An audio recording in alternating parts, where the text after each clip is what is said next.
शुचिपद, ये कर्ण और शोन का अभ्यास तो संपूर्ण हो गया, तो अब तुम क्या करोगे? अब शस्त्र विद्या का ज्ञान प्राप्त करना होगा 2 वर्षों तक, फिर किसी युद्ध में जाकर अपने प्राण गंवा दूंगा। युद्ध करेंगे 2 राजा और व्यर्थ मृत्यु मेरी होगी। तुम्हारे हाथों हस्तिनापुर की विजय भी तो हो सकती है। किंतु विजय तो केवल राजा को प्राप्त होगी वृषाली। तुम सभी बहुत भाग्यवान हो, क्षत्रिय नहीं जन्मे। मुझे मूर्तिकार बनना था, किंतु मेरे भाग्य में तो केवल रक्त बहाने का व्यापार लिखा गया है। सबसे दयनीय तो ब्राह्मण होता है। पहले सारे शास्त्र कंठस्थ करो, उसके बाद पूरे संसार का पाप पुण्य का भार अपने सर पर उठाकर जियो। ब्राह्मणों को एक भूल भी करने का अधिकार नहीं और एक पल का भी विश्राम नहीं। किंतु ये व्यवस्थाएं, ये परंपराएं यदि किसी को सुख नहीं दे सकती तो ये टूटती क्यों नहीं? क्योंकि अहंकार को सुख मिलता है सुचिपत। ऊंच नीच के भेद में लोगों की निर्बलता छुप जाती है। उंगली उठाने की क्षमता नहीं, ऐसे लोग शस्त्र उठाकर सूरमा कहलाते हैं। सत्य का बोध नहीं, ऐसे लोग सत्य का ज्ञान बांटकर ब्रह्मज्ञानी कहलाते हैं। रथ का चक्र बिठा नहीं सकते, ऐसे लोगों को सारथी बनने का अधिकार मिल जाता है। अर्थात ये व्यवस्थाएं क्षमताहीन लोगों को सुरक्षा देती हैं सुचिपत। किंतु इन परंपराओं को टूटना होगा भ्राताश्री। यदि किसी को अपना बलिदान देकर भी इन्हें तोड़ना पड़े तब भी उचित है। तुम लोगों का बलिदान देने का समय निकट आ गया है।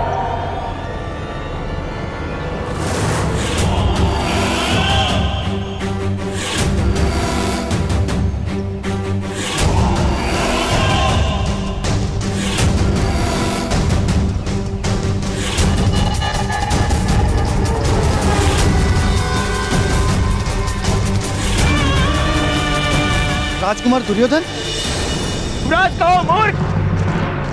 भ्राताश्री, वही है अधिरथ सारथी का पुत्र कर्ण।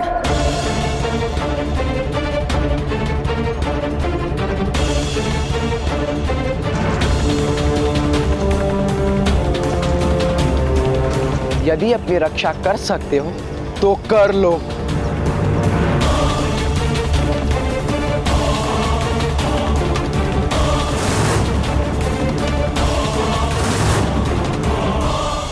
युवराज, युवराज, व्यर्थ में बात मत बढ़ाइए।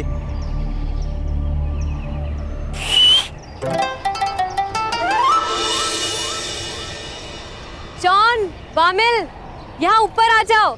यहाँ से युद्ध देखने का मजा आएगा।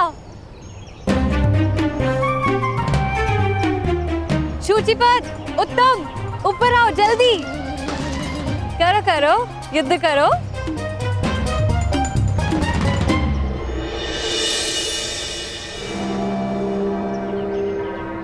देखिए राजकुमार, रक्त देखकर अस्वस्थ हो जाते हैं हम। क्षत्रिय नहीं है ना? आप अवश्य मेरे भ्राताश्री के साथ द्वंद्व कीजिए, किंतु ध्यान रखिएगा आपको बहुत घाव ना हो।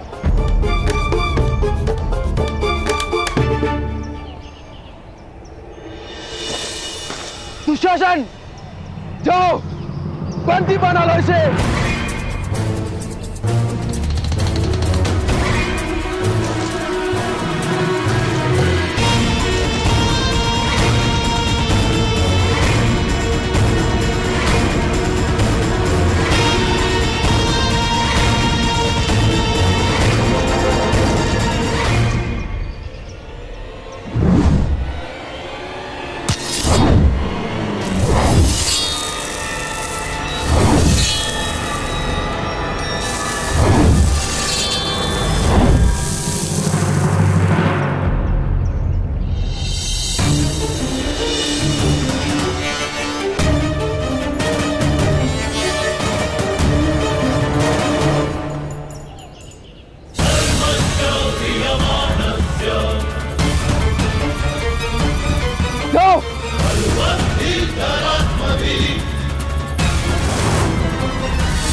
रहने दो युवराज।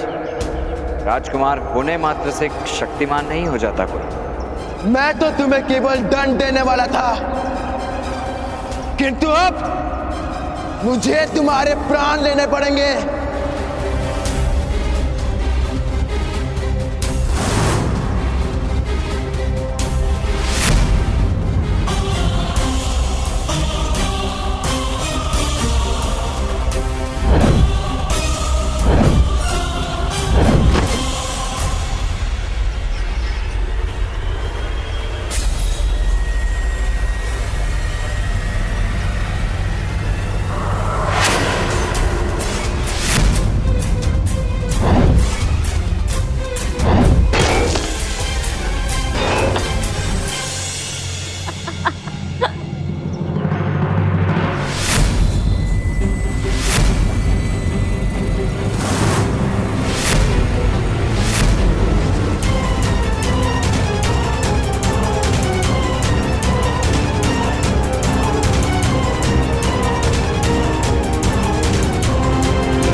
महाराज, धृतराष्ट्र ने आदेश दिया है, सभी राजकुमारों को इसी क्षण राजभवन में उपस्थित होने को कहा है। और यह भी आदेश है कि सूतों पे आप प्रहार नहीं करेंगे।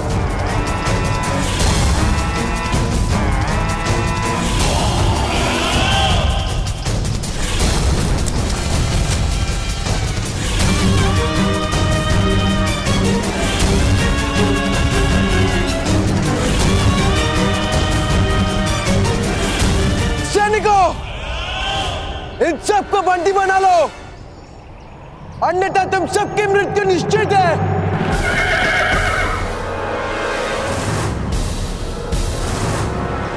आदेश का पालन हो, अन्यथा राजकुमार का अपमान निश्चित है।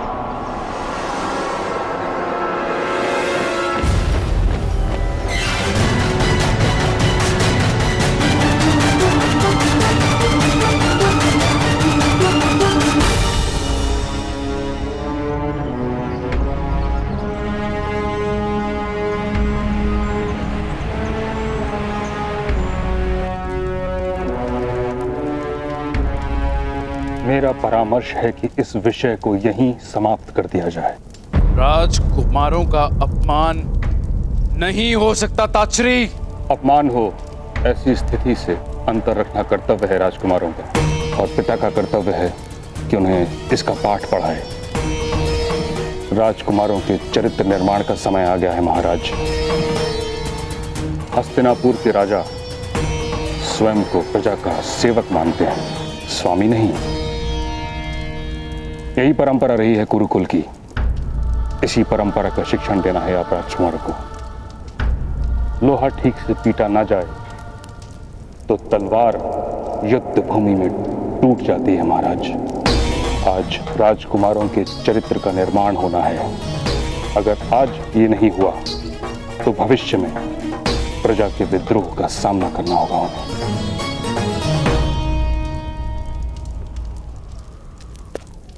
महाराज, युवराज और वो सूत बालक उपस्थित हैं। स्मरण रहे महाराज, आज राजकुमारों के चरित्र का निर्माण आवश्यक है।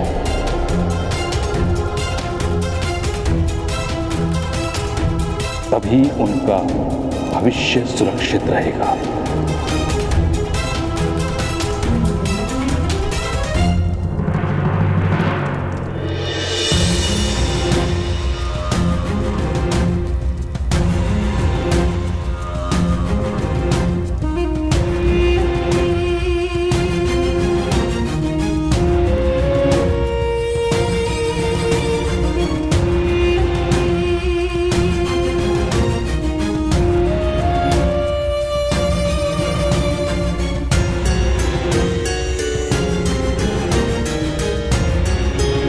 पिताश्री, इन सूत के पुत्र ने राजकुमार का अपमान किया है, इन्हें अवश्य दंड दिया जाए। कौन है अपराधी? नाम क्या है? वही हूं मैं महाराज, जिसने आपके पुत्रों के प्राणों की 2 बार रक्षा की है।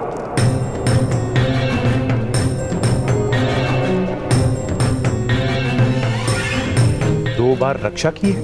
आज जब ये मुझसे युद्ध करने आए तो इन पर प्रहार न करके मैंने इनके प्राणों की रक्षा की, और इससे पूर्व इनके जन्म के समय महामुनि व्यास को अपने रथ में बिठाकर लाया था मैं। राधे कर्ण? सूत पुत्र कर्ण।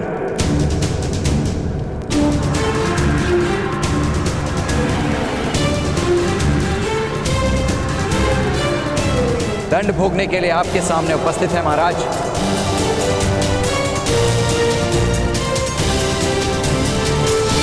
दुर्योधन, आज तुम इस व्यक्ति के कारण ही जीवित हो।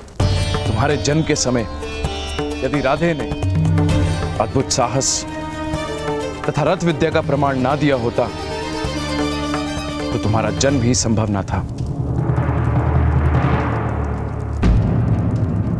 बिच्छू होता है वो जो रक्षा करने वाले को ही दंश देता है। तुम तो मनुष्य हो, उपकार का विस्मरण नहीं कर सकते पुत्र। तो मैं क्या करूं पिताश्री? कर्ण पर लगाए आरोप को निषिद्ध घोषित कर दो पुत्र। किंतु महाराज, राजा पर किया गया उपकार क्या अपराध करने की अनुमति है? तात्पर्य? वर्षों पूर्व जो मैंने इस सभा में कहा था वही आज भी कहता हूं महाराज। क्षमा नहीं, न्याय दीजिए। मेरा अपराध सिद्ध कीजिए अथवा मुझे निर्दोष घोषित कीजिए।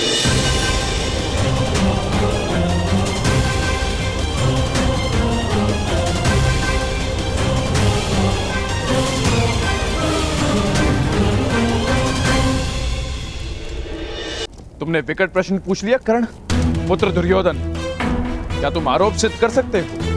इसने दुशासन को रथ से गिराया था। ये सत्य है ना सूत पुत्र? हम असत्य नहीं बोलते। यदि मैंने अपराध किया था तो महामहिम भीष्म वहां उपस्थित थे, उन्होंने न्याय क्यों नहीं किया?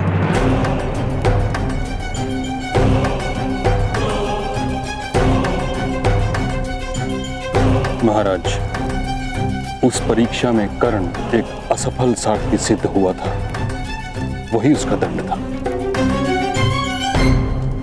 ऐसी स्थिति में राजकुमार ने मिथ्या आरोप लगाया है महाराज। राजकुमार को दंड दिया जाए।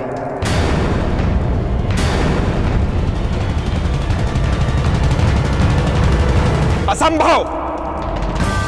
हस्तिनापुर के राजकुमार मिथ्या आरोप नहीं लगाते। तो अपराध सिद्ध कीजिए महामंत्री। परीक्षा के समय महामहिम भीष्म ने क्या मेरे साथ पक्षपात किया था?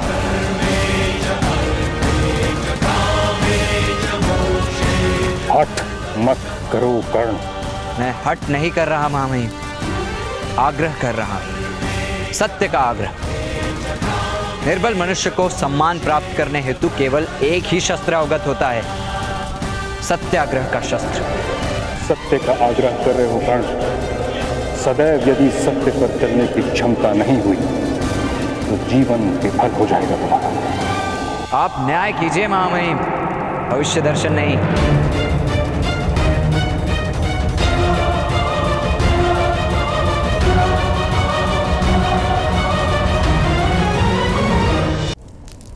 महाराज, परीक्षा के समय जो हुआ उसे अपराध नहीं माना जा सकता। अगर हम उसे अपराध मानेंगे तो उससे पूर्व जो राजकुमार दुशासन ने किया वो उससे अधिक बड़ा अपराध होगा। महाराज, यदि राजकुमार का अपराध सिद्ध होता है तो परंपरा के अनुसार राजकुमारों के सारे अधिकार निषिद्ध हो जाएंगे। विदुर, तुम अनुज हो मेरे, कोई तो मार्ग निकालो। मार्ग तो सदैव सत्य का होता है भ्राता धृतराष्ट्र। मैं तुम्हें आदेश देता हूं विदुर कि मेरे पुत्रों को कोई दंड नहीं मिलना चाहिए। धृतराष्ट्र। महाराज के आदेश का पालन हो विदुर।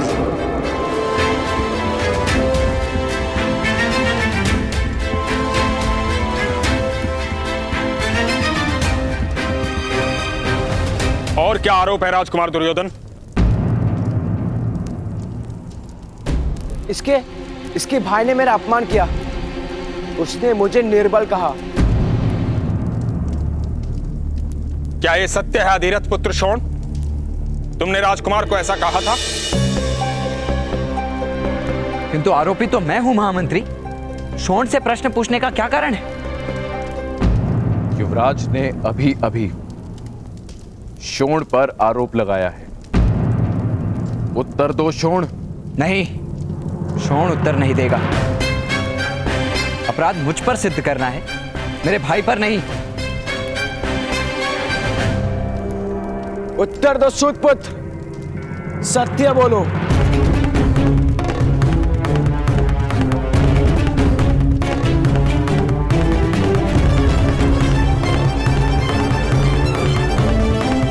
जी हाँ महाराज, मैंने ऐसा कहा था। शोण,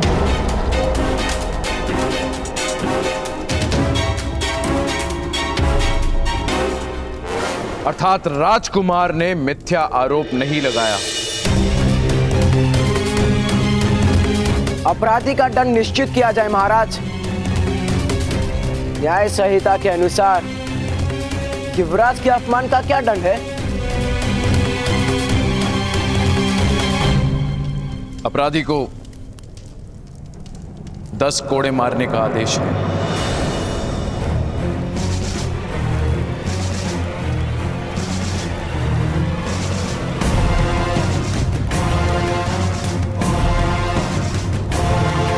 दस कोड़े खाकर अनेक की मृत्यु हो जाती है, विशेषता तब जब मारने वाला अपने अपमान का प्रतिशोध ले रहा हो।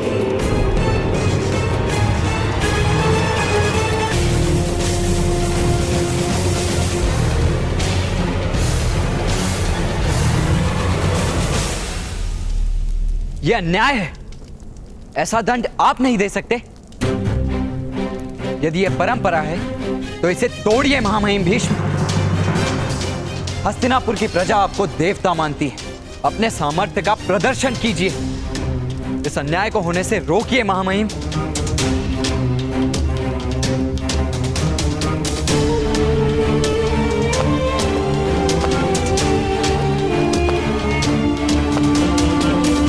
महामहिम भीष्म, मेरे पुत्र को क्षमा कर दीजिए।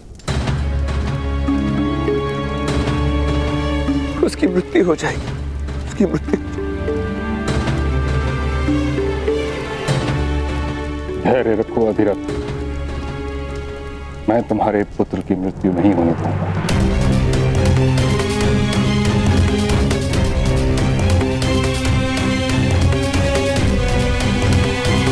अगर आपकी अनुमति हो तो मैं अपराधी को स्वयं दंड देने की इच्छा रखता हूं।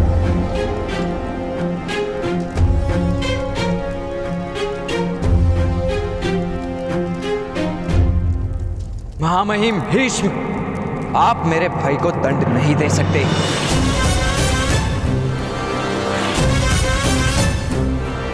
सैनिकों, बंदी बना ले इस अपराधी को।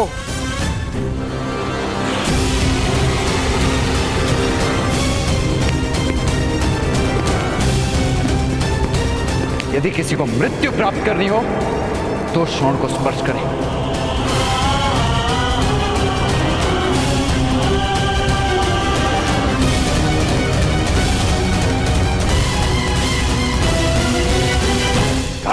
अधिरथ, अपने पुत्र को विद्रोह करने से रोको, अन्यथा उसे मृत्यु दंड मिलेगा।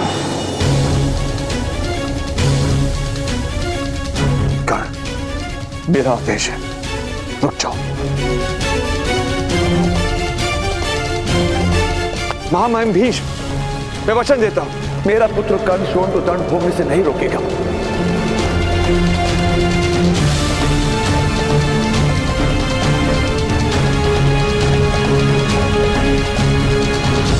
दादाश्री,